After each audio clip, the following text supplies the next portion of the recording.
अस्सलाम वालेकुम। हम इस वीडियो में बड़े ही इम्पॉर्टेंट टॉपिक पे बात करने जा रहे हैं, इन्वेंट्री प्लानिंग पे। ये बड़ा इम्पॉर्टेंट फैक्टर है, इसकी वजह से आपके क्लाइंट के पैसे डूब भी सकते हैं और वो बहुत ज़्यादा फ़ायदे में भी जा सकते हैं। अगर आपकी प्लानिंग अच्छी नहीं होगी तो आपको, मैं आपको पहले ये बता दें इन्वेंट्री क्या है। इन्वेंट्री है आपका स्टॉक। आप अगर ग्लास बेच रहे हैं तो जो आपके 50 ग्लास रखे हुए हैं ना, उसको हम कहते हैं ये आपकी इन्वेंट्री है। इन्वेंट्री प्लानिंग इसलिए बड़ी ज़रूरी है कि आपने अपने क्लाइंट को बता दिया जी हम ग्लास बेचेंगे। क्लाइंट आपका कहता है जी ठीक है जी 100 ग्लास हम खरीद लेते हैं और उसको हम अमेरिका में अमेज़ॉन के वेयरहाउस पे रख देते हैं। पता चलता है जी आपके 2 दिन में सारे ग्लास बिक गए हैं और उसके बाद आप बैठे हैं जी अब चाइना से दोबारा खरीदेंगे, आएंगे 1 महीना लगेगा।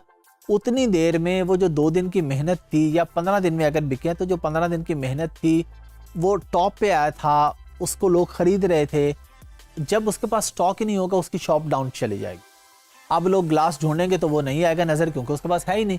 लेकिन जब वो आएगा 2 महीने के बाद, जब उसके पास ग्लास वापस आएंगे और लोग ग्लास लिखेंगे तो वो उस तरह पहले पेज पे नहीं नजर आएगा, वो कहीं नीचे गुम हो चुका होगा। उसे नए सिरे से मेहनत करके फिर स्पॉन्सर ऐड चला के कीवर्ड्स रैंक करके दोबारा अपनी प्रोडक्ट को ऊपर लेके आना होगा। इन्वेंट्री प्लानिंग बेसिकली होती क्या है, प्लानिंग आपने करनी कैसे है। पहले हम आए किसी लोकल बिजनेस के एग्जांपल लेते हैं। आप डिसाइड करते हैं कि आपने पेंट्स की शॉप बनाई है, जीन्स की, और अब आपने उसमें स्टॉक खरीदना है, आपने फैक्ट्री से खरीदना है और वहाँ पे रखना है। तो आप पहले सर्वे करेंगे कि इस एरिया में जो बाकी शॉप्स हैं वहाँ से आइडिया लें कि किसकी कितनी सेल होती है डेली और महीने की कितनी सेल है। आप फिर उस हिसाब से प्लानिंग करते हैं। अच्छा, अगर डेली की इसकी 10 पेंट्स बिकती हैं, इसका मतलब है कि मुझे 15 रखनी चाहिए। किसी दिन ऑर्डर ज़्यादा भी आ सकते हैं, तो मुझे डेली के 15 ऑर्डर्स के हिसाब से अपना स्टॉक मेंटेन करना है।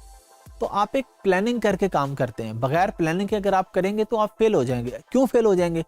जो हम एग्जांपल ले रहे हैं, आपके पास स्टॉक खत्म हो गया, 10 बायर्स आए हैं और वो आपकी शॉप में आते हैं और आप उन्हें बताते हैं जी सॉरी मेरे पास तो ये, अगर हम साइज पे भी चले जाते हैं, आप कहते हैं सॉरी 36 वेस्ट की पेंट मेरे पास नहीं है, वो साथ वाली शॉप पे चला जाता है। एक और आता है, आपके पास नहीं है, वो साथ वाली शॉप पे चला जाता है। तो जो एक दफ़ा आपके पास से होके चला गया, उसे पेंट नहीं मिली, वो दोबारा आपकी शॉप पे नहीं आएगा। वो कहेगा जी इनके पास तो स्टॉक ही नहीं होता। यही काम अमेज़ॉन पे होगा। एक बायर लिख रहा है आके, उसे एक शॉप नज़र ही नहीं आ रही, आपके पास कुछ है ही नहीं, तो वो किसी और से खरीद लेगा, वो दोबारा उसी के पास जाएगा, आपके पास नहीं आएगा। 99% केसेस में यही होता है। तो आपने प्लानिंग करनी है। प्लानिंग अब आप कैसे करेंगे? प्लानिंग ये हम करेंगे टूल्स के हिसाब से। हीलियम 10 हमें बता देता है ना कि हमारे कंपेटिटर की या जो भी बंदे पहले बेच रहे हैं उनकी डेली की या मंथली की कितनी सेल्स हैं। हम उस एवरेज के हिसाब से ये काम करते हैं। जिस तरह यहाँ पे आप क्या करते हैं, लोकल बिजनेस में साथ वाली दुकानों से पूछते हैं जी कितनी सेल होती है। वहाँ पे आप हीलियम 10 से पूछेंगे जी बताएं फलां बंदे की कितनी सेल होती है, ताकि मैं भी उस हिसाब से अपनी प्लानिंग करके चलूँ। अगर प्लानिंग अच्छी नहीं होगी, प्रोडक्ट आपकी फेल हो सकती है। रैंक हुई प्रोडक्ट कई लोगों की फेल हो जाती है सिर्फ इन्वेंट्री प्लानिंग ना होने की वजह से। तो इन्वेंट्री वो स्टॉक है, वो चीज़ है जो आपकी है, जो वहाँ पे पड़ी है यूके में या आपके पास या चाइना में। स्टॉक को इन्वेंट्री कहते हैं। जब आपने उसकी प्लानिंग कर ली तो ये आपकी इन्वेंट्री प्लानिंग होगी कि आपको कितने यूनिट भेजने हैं, किस हिसाब से भेजने हैं। अच्छा, इसमें एक और चीज़ भी आ जाती है। प्लानिंग ये नहीं है कि अगर महीने के 1000 बिकेंगे तो आपने 2 महीने के हिसाब से 2000 रख लिए। प्लानिंग ये भी है कि आपने 500 खरीदे और वहाँ भेज दी और लाइन में लगे हुए हैं। आपको पता 15 दिन का स्टॉक पड़ा है, लेकिन आप कहेंगे अभी 1 हफ्ते का रहता होगा, अगले 500 भी पहुँच जाएंगे। ये भी प्लानिंग है। ये ज़रूरी नहीं कि आपने 6 महीने का स्टॉक इकट्ठा वहाँ पे रख देना। बस आपके पास प्लान होना चाहिए कि जो सामान पड़ा है वो ख़त्म होने से पहले और बीच में मेरे पास हफ्ते 2 हफ्ते या मैं कहता हूँ 30 डेज़ का मिनिमम मार्जिन होना चाहिए कि कोई भी प्रॉब्लम हो सकती है, कोई भी वजह हो सकती है। तो एटलीस्ट आपकी प्लानिंग अच्छी होनी चाहिए, आपका स्टॉक पहुँचते रहना चाहिए।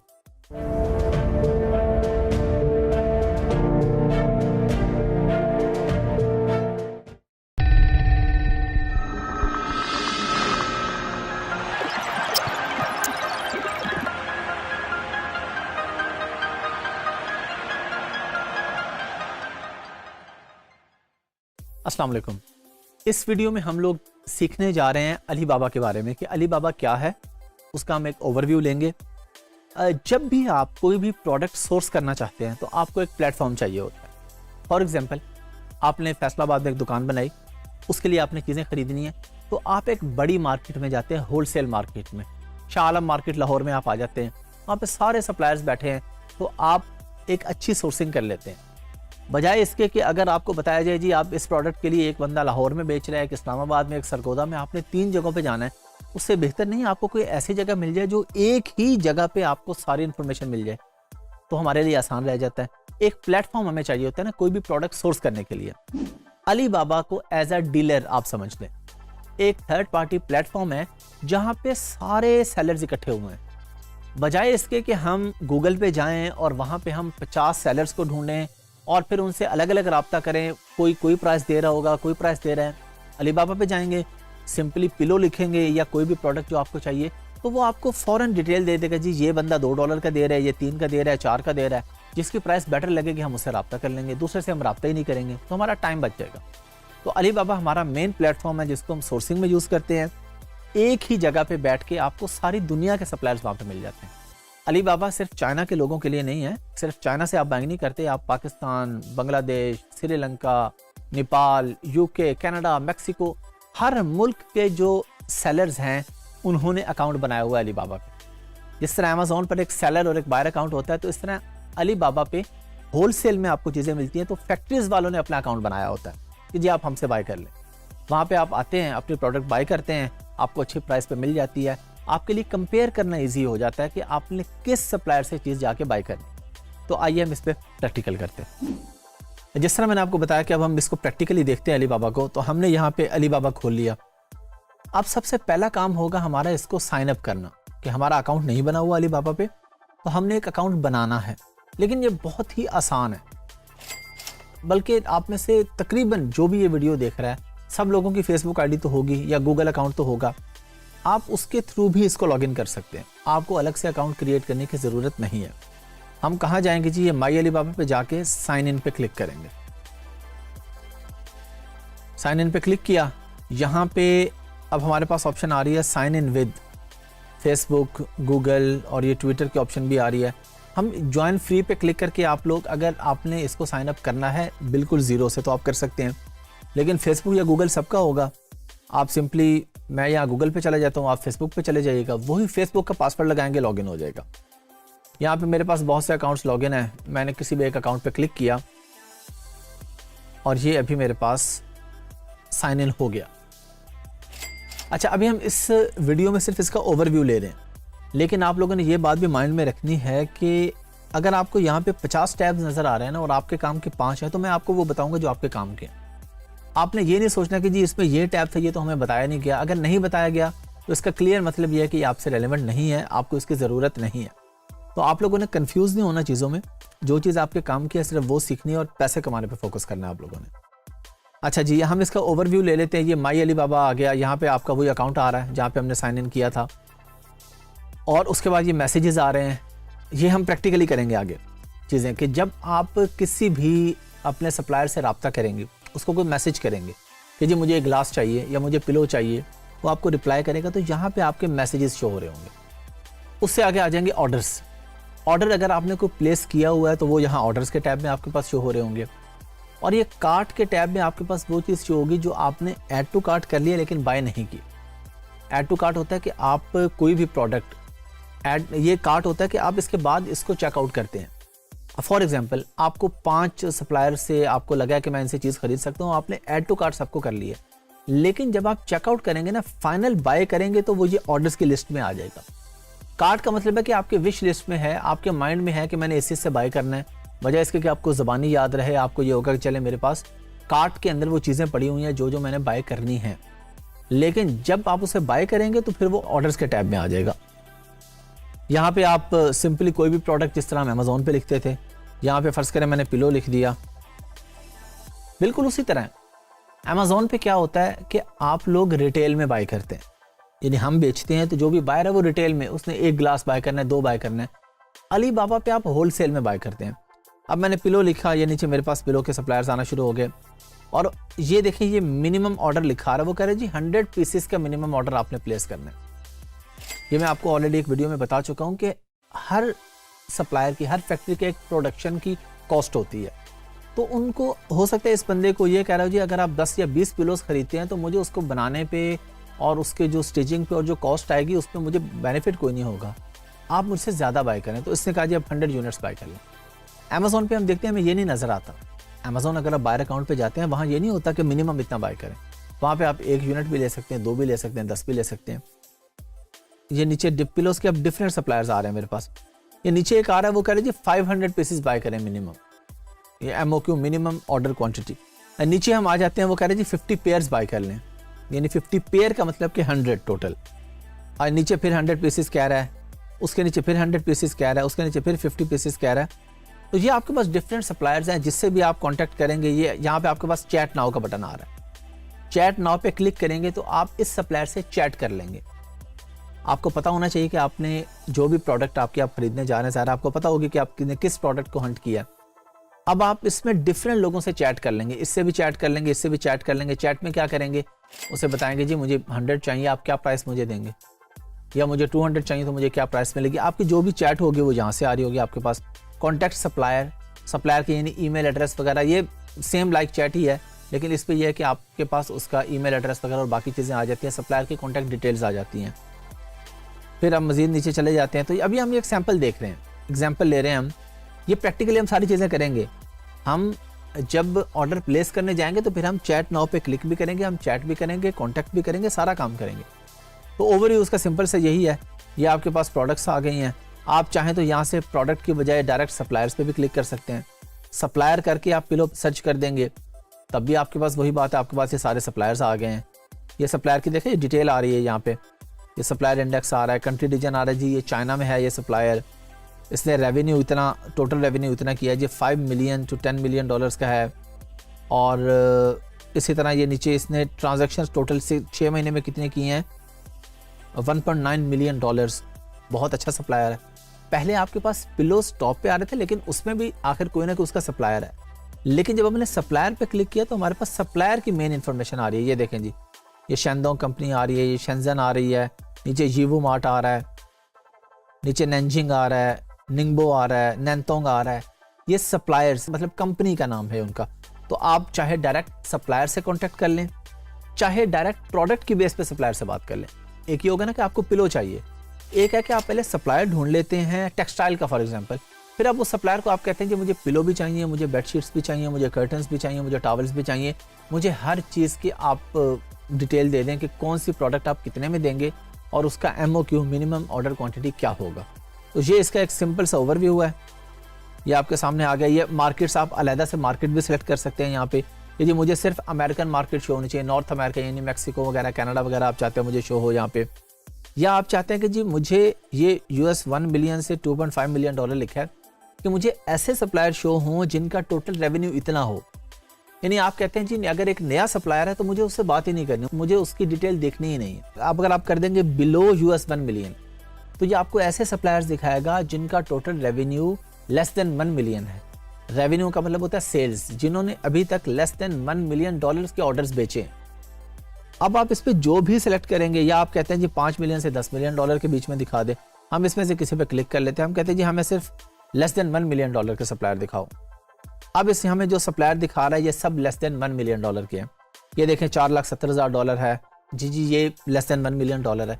तो आपने जिस कैटेगरी में भी देखना होगा हम यहाँ पे उसको क्लिक करेंगे और उस कैटेगरी में देख लेंगे। अच्छा, अली बाबा पे कुछ लोग ये समझते हैं कि सिर्फ चाइना से आप बाइंग करते हैं।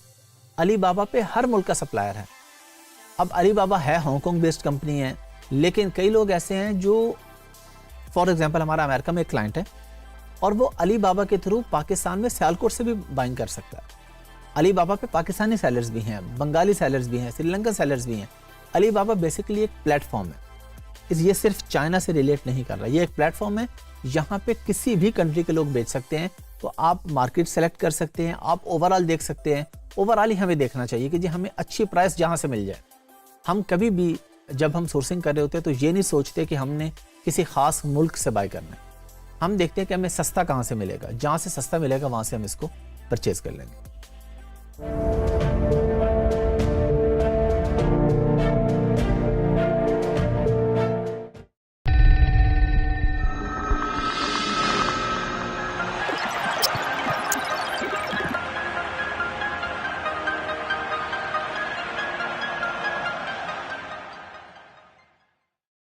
अस्सलाम वालेकुम।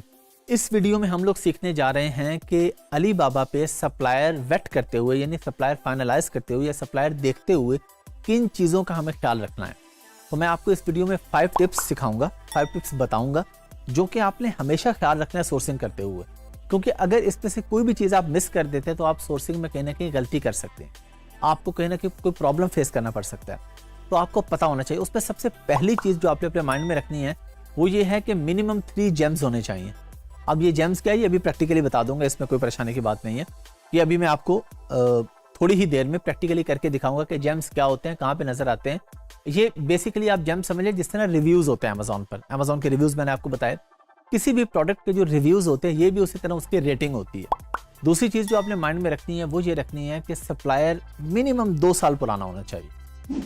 रिस्पॉन्स रेट जो है उसका वो मिनिमम 85% तक होना चाहिए, यानी 24 घंटे में से अगर 20 घंटे से कम में उसका रिस्पॉन्स आ रहा है तो ये ठीक है, लेकिन सब बहुत ही अच्छा है अगर लेस देन 8 आवर्स है, लेस देन 4 आवर्स है, जितना कम टाइम है उतना ज़्यादा अच्छा है।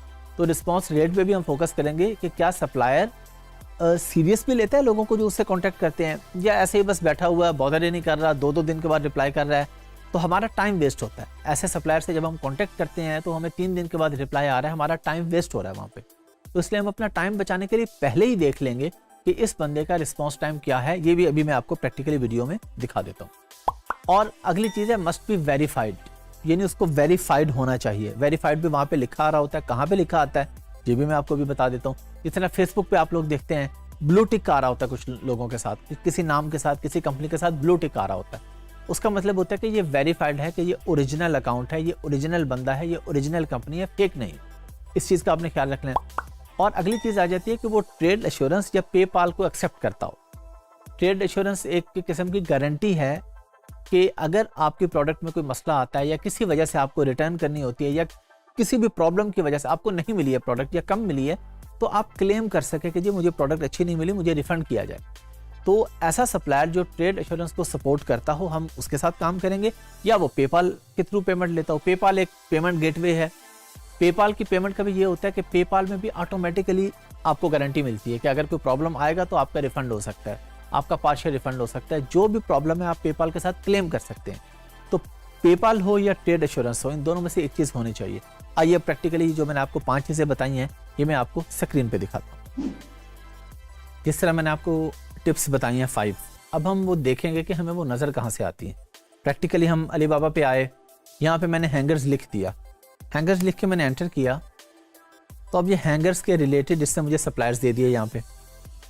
अच्छा, अब इसमें जो मैंने आपको टिप्स बताई हैं वो हमें कहाँ पे नज़र आ रही है। ये हमारे पास जेम्स नज़र आ रहे हैं, ये CN सप्लायर के पीछे ये 3 जेम्स हैं।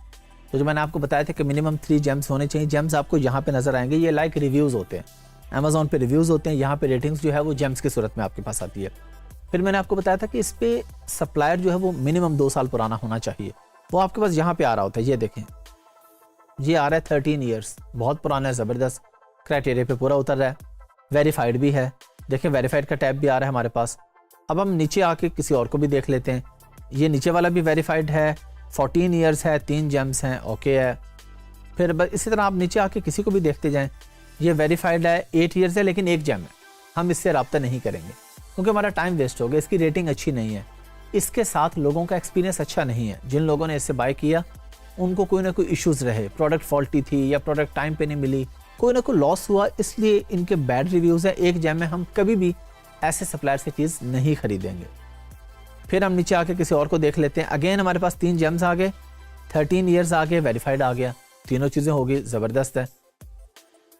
अगेन आप नीचे देख लेते हैं। अच्छा ये देखें जी, 13 ईयर्स तो आ रहा है, जेम भी एक है और वेरीफाइड है ही नहीं, बिल्कुल भी काम नहीं करेंगे हम इस सप्लायर के साथ।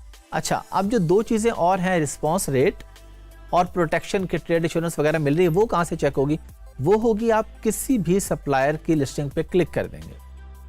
क्लिक करके आप आएंगे तो ये राइट साइड पे जो आपके पास टैब आ रहा है ना, यहाँ पे लिखा आ रहा है response time less than 4 hours. बहुत अच्छा रिस्पॉन्स टाइम है कि आप जब इससे कांटेक्ट करेंगे तो ये आपको 4 घंटे के अंदर अंदर रिप्लाई कर देगा, जो कि बहुत अच्छा रिस्पॉन्स रेट है। अच्छा, अब हम ये कहाँ से देखेंगे जी ये इसमें ट्रेड इंश्योरेंस है या नहीं है, प्रोटेक्शन हमें मिल रही है कि नहीं मिल रही? प्रोटेक्शन हम देखेंगे ये नीचे यहाँ पे हमारे पास ये जो बॉक्स है इसके एंड पे प्रोटेक्शन लिखा आ रहा है, उसमें लिखा आ रहा है ट्रेड इंश्योरेंस। यानी इसमें ट्रेड एश्योरेंस जो एक थर्ड पार्टी गारंटी है अलीबाबा की तरफ से वो अवेलेबल है। ये बंदा कहते हैं जी ठीक है आप मुझे पेमेंट करेंगे ट्रेड एश्योरेंस के थ्रू, ताकि अगर ऑर्डर टाइम पे मैं ना दे पाया या कोई मसला होगा तो आप अपना रिफंड क्लेम कर सकते हैं, आप अपना पार्शियल रिफंड क्लेम कर सकते हैं। कोई भी आपका क्लेम है, प्रोडक्ट आपने दोबारा लेनी है, आपने उसको रिप्लेस करना है, तो कोई भी इशू अगर आपके साथ आता है तो आपने ये 5 चीज़ों का ख्याल रख लेना है। पहले 3 चीज़ें हमारे सामने आ जाती हैं, वेरीफाइड भी आ गया, जेम्स भी आ गया, टाइम भी आ गया, कितने साल हो गए। 2 चीज़ें यहाँ पे आ गई, रिस्पॉन्स टाइम भी आ गया, प्रोटेक्शन भी आ गई। जिस पे ये 5 चीज़ें पूरी हैं हम उस सप्लायर से कॉन्टैक्ट करेंगे। जिस तरह अभी मैंने आपको पिछली स्क्रीन पे दिखाया कि हमारे पास किसी के पास एक जेम भी है और वो वेरीफाइड भी नहीं है, कुछ ऐसे है कि वेरीफाइड तो है लेकिन जेम एक है, फिर भी हम काम नहीं करेंगे। ये 5 जो टिप्स हैं, ये क्राइटेरिया है, ये इन 5 क्राइटेरिया पे पूरा उतरना चाहिए सप्लायर को, फिर हम उससे प्रोडक्ट बाय करेंगे, अदरवाइज हम इससे प्रोडक्ट बाय नहीं करेंगे।